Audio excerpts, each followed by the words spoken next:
It is Sunday night, September the 3rd, 2017. You're on the Bible Forum. I'm Warren Sprouse, and we're going to spend the next couple of hours together. I want you to be a part of the program. Love for you to get in.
I lost my volume there.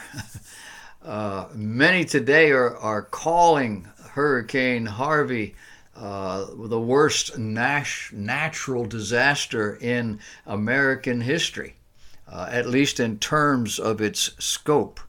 The president came around the next day, or maybe later in that day, and declared this Sunday a national day of prayer. The vice president was there in Texas during this announcement. Franklin Graham was there from Samaritan's Purse. They've gotten very much engaged here.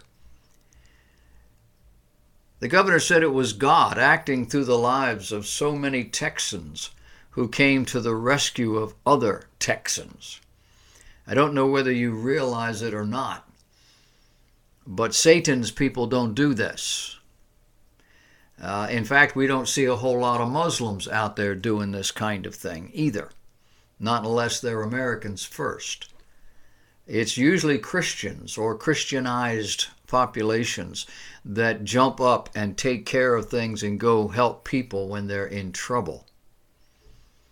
It was the power of God, the governor said, that was able to pull the people out of the water and literally save them. Now, I don't think he's talking about a miracle event, but I feel fairly certain that there were several events that look very much like miracles. But the idea that God is working in and through people to accomplish some wonderfully marvelous kinds of things.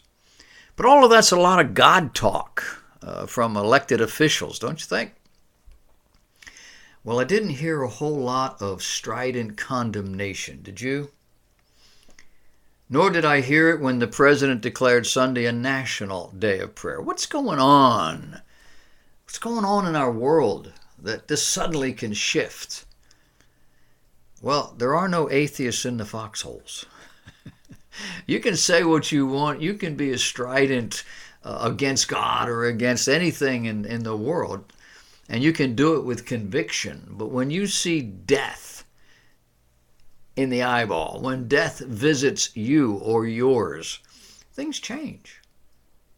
Now, I'm not convinced it's always going to be like this, not in secular America. And that's what we are today. We are secular America.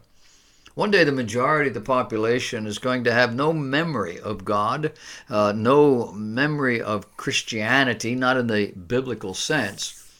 One day our corporate memory is going to be fully and completely secular.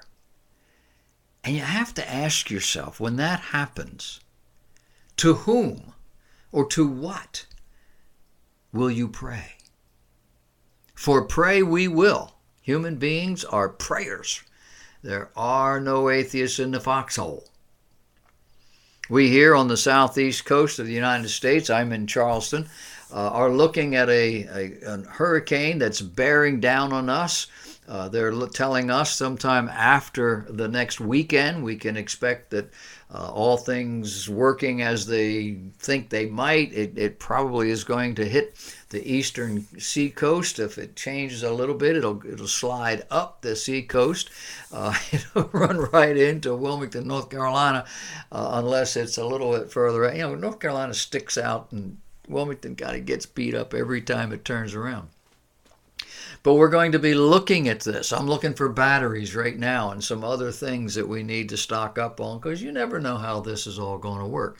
A Category 3 hurricane is nothing, in my experience, to leave home over, unless you live in low areas and you have some other issues.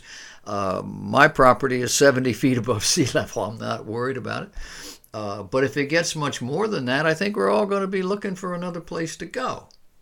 Perhaps our prayers should be looking forward as much as they are looking backward or looking at the current turn of events.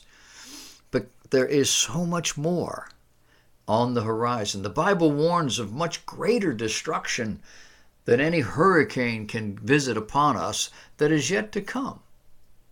The Bible talks about a global explosion of earthquakes and floods and war and famine and pestilence.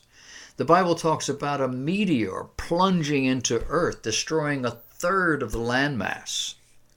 It speaks of war and famine and pestilence that kills off a third of the population. A destruction so dominant that the global king at that time will arise to take control, bringing some sort of order into all of that chaos. When's that going to happen? Well, the Bible indicates that it's soon, very soon. And we're going to talk about that a little bit later in the program. We're going to look at what the Bible has to say. And we're also going to be looking at a number of other issues. For now, in our world, especially when it comes to the Middle East and God and the movements of things, it's ISIS, and it's Ishmael, and it's Israel. And we'll look at those things next.